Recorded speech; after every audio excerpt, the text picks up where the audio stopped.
মিয়ানমারের রাখাইনে মানবিক সহায়তা পাঠানোর নামে জাতিসংঘ এবং যুক্তরাষ্ট্রের দাবি অনুযায়ী যুক্তরাষ্ট্রকে করিডোর দিতে যাচ্ছে সরকার। আমরা এতদিন আমাদের সন্দেহের কথা, আশঙ্কার কথা জানাচ্ছিলাম, আমরা দাবি তুলছিলাম যে আমাদের সামনে খোলাসা করা হোক আসলে সরকার কি করতে যাচ্ছে। খোলাসা ঠিকই করেছে, কিন্তু খানিকটা, সব কিছু নয়। যে গোপন শর্তের কথা বলা হচ্ছে তা কেন ডিসক্লোজ করা হচ্ছে না? পররাষ্ট্র উপদেষ্টা তৌহিদ হোসেন রোববার সাংবাদিকদের প্রশ্নের জবাবে তিনি নিজের মুখে বলেছেন কি হতে যাচ্ছে। তিনি বলছেন যে রাখাইনে মানবিক সহায়তা পাঠানোর জন্য বাংলাদেশের মধ্য দিয়ে মানবিক করিডোর তৈরি করতে চায় জাতিসংঘ। এ বিষয়ে শর্ত সাপেক্ষে নীতিগতভাবে সম্মত আছে অন্তর্বর্তী সরকার। তিনি বলছেন জাতিসংঘের প্রস্তাব অনুযায়ী রাখাইনে মানবিক করিডোর দেওয়ার বিষয়ে বাংলাদেশ নীতিগতভাবে সম্মত। বাংলাদেশ নয়, এখানে বলতে হবে বাংলাদেশ সরকার, ইন্টারিম গভর্নমেন্ট। এটি মানবিক প্যাসেজ হবে, পররাষ্ট্র উপদেষ্টা বলছেন, কিন্তু আমাদের কিছু শর্তাবলী আছে। আমি এর বিস্তারিতে যাচ্ছি না। যদি শর্তাবলী পালিত হয় তবে অবশ্যই আমরা সহায়তা করবে। শর্তাবলী যদি পালিত হয় তাহলে সরকার এই চুক্তি করবে। কিন্তু কি সেই শর্ত? কেন জাতিকে গোপনীয়তার মধ্যে রেখে, জাতিকে অন্ধকারে রেখে গোপনীয়তার সঙ্গে এই চুক্তি করা হতে যাচ্ছে? এবং যেহেতু এই শর্তগুলোর গোপন রাখা হচ্ছে, মানুষের মধ্যে তো নানান ধরনের প্রশ্ন উঠতে পারে। যদি কেউ প্রশ্ন তোলেন, এর আগে আমি বলেছিলাম যে এই চুক্তি করা হবে, করিডোর দেওয়া হবে ডক্টর মোহাম্মদ ইউনূস সরকার টিকে থাকার জন্য। যদি সেই প্রশ্ন সবাই করেন, ডক্টর ইউনূস সরকারের মেয়াদ দীর্ঘস্থায়ী করতে এবং সব ধরনের সাপোর্ট যুক্তরাষ্ট্রের কাছে পাওয়ার জন্য এই ঝুঁকিপূর্ণ, ভয়ঙ্কর ঝুঁকিপূর্ণ যে পথে বাংলাদেশ যাচ্ছে তা আমাদের জন্য কতটা বিপদ ডেকে নিয়ে আসবে। মানবিক সহায়তা কাদেরকে পাঠানো হবে? যে মানবিক সহায়তার জন্য করিডোর চাওয়া হচ্ছে, মিয়ানমারের যুদ্ধরত সশস্ত্র গোষ্ঠী আরাকান আর্মির জন্য, নাকি সেখানে যে রোহিঙ্গারা মার খাচ্ছেন, অমানবিক অবস্থা আছে তাদের জন্য? সেখানে রোহিঙ্গারা তো এখনো মার খাচ্ছেন, নির্যাতিত হচ্ছেন। রোহিঙ্গাদের হাতে মার খেয়ে নির্যাতিত হয়ে গত কয়েকদিনেও তত হাজার হাজার রোহিঙ্গা বাংলাদেশে প্রবেশ করেছে। এটি স্পষ্ট যে সেখানে মানবিক সহায়তা নয়, মানবিক সহায়তার নামে সেখানে যুদ্ধাস্ত্র পাঠানো হবে, গোলা বারুদ পাঠানো হবে। এটি স্পষ্ট।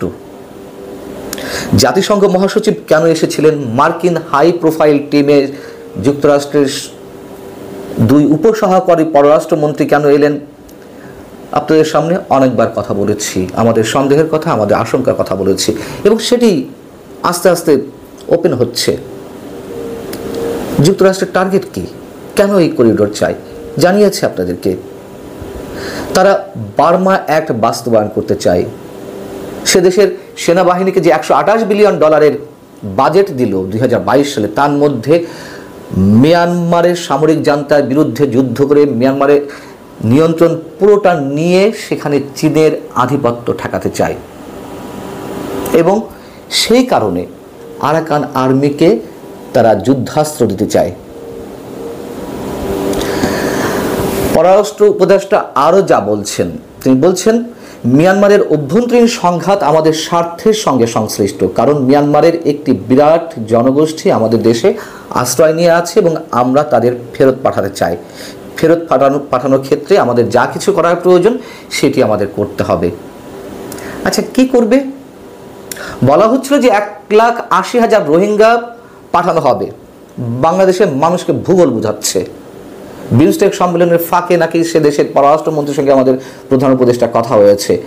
এত বছর চেষ্টা করে একজন রোহিঙ্গাকে পাঠানো হলো না। আবারও সেই কথা বলছি, হঠাৎ করে 1,80,000 রোহিঙ্গা নিয়ে নেবে, আর কাদের মাধ্যমে যাবে?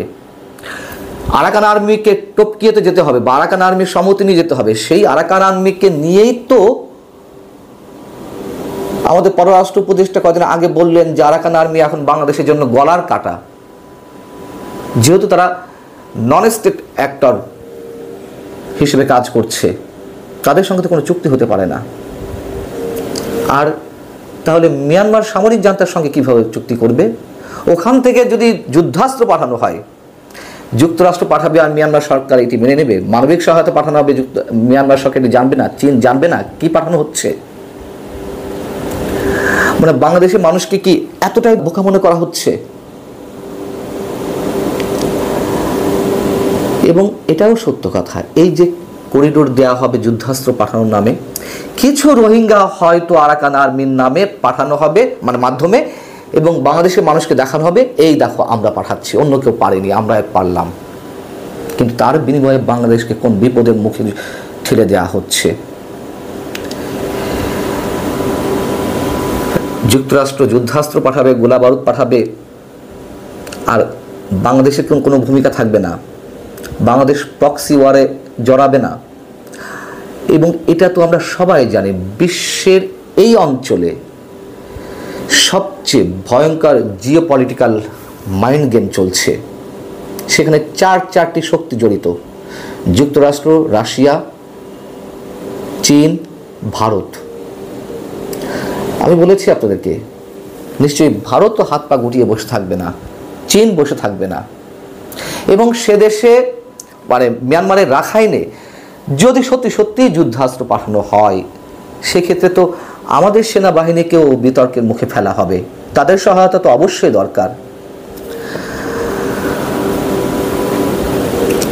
বিষয়টি হচ্ছে যে ডক্টর মোহাম্মদ ইউনূসকে ম্যান্ডেট দেওয়া হয়েছে 5 আগস্ট গণ অভ্যুত্থানের পরে, তাকে ক্ষমতা আনা হয়েছে নির্দিষ্ট মেয়াদের জন্য, তাই না? একটা নির্বাচন উপহার দেবে, তাই বলে তাকে এই ম্যান্ডেট দেওয়া হয়নি যে পুরো দেশ তার কাছে ইজারা দেওয়া হয়েছে। গণমানুষের মতামত না নিয়ে এরকম ভয়ঙ্কর একটি সিদ্ধান্তে সরকার পৌঁছাবে আর মানুষ তা মেনে নেবে? এতই সহজ সব কিছু? জোর করে ক্ষমতায় টিকে থাকা যায় কতদিন? আমি আবারও বলছি, শর্তগুলোর কথা যদি ওপেন করা না হয়, আমরা ধরে নেব, আগেও বলেছি এখনো বলছি, এটি ডক্টর মোহাম্মদ ইউনূস সরকার ক্ষমতাকে দীর্ঘস্থায়ী করতে যুক্তরাষ্ট্রের বিশেষ এজেন্ডা বাস্তবায়ন করছে, এর বাইরে আর কিছু নয়। এবং শর্তগুলোর কথা আমাদেরকে কি বলবে? করিডোর দেওয়া মানেই হচ্ছে এটি, বললাম তো, যেখানে রোহিঙ্গারা এখনো পর্যন্ত মার খাচ্ছে আরাকান আর্মির কাছে। এর আগে মিয়ানমারের সামরিক জান্তার কাছে মার খেয়েছে, আর এখন আরাকান আর্মির কাছে। স্টারলিংক বাংলাদেশে দ্রুত গতিতে আনা হচ্ছে, তার পিছনে একটা উদ্দেশ্য রয়েছে সরকার, সে বিষয়ে আলোচনা করেছি। এবং গতকাল আপনাদেরকে জানিয়েছি যে এই স্টারলিংক ইন্টারনেট পরিষেবা আরাকান আর্মিদেরকেও ব্যবহার করতে দেওয়া হবে। এই ডিভাইসগুলো, তাদের মধ্যে যোগাযোগ তো খুব বেশি প্রয়োজন মিয়ানমারের সামরিক জান্তার বিরুদ্ধে যুদ্ধ করতে। ভালো থাকুন সবাই, দেখা যাক কি হয়। আল্লাহ হাফেজ।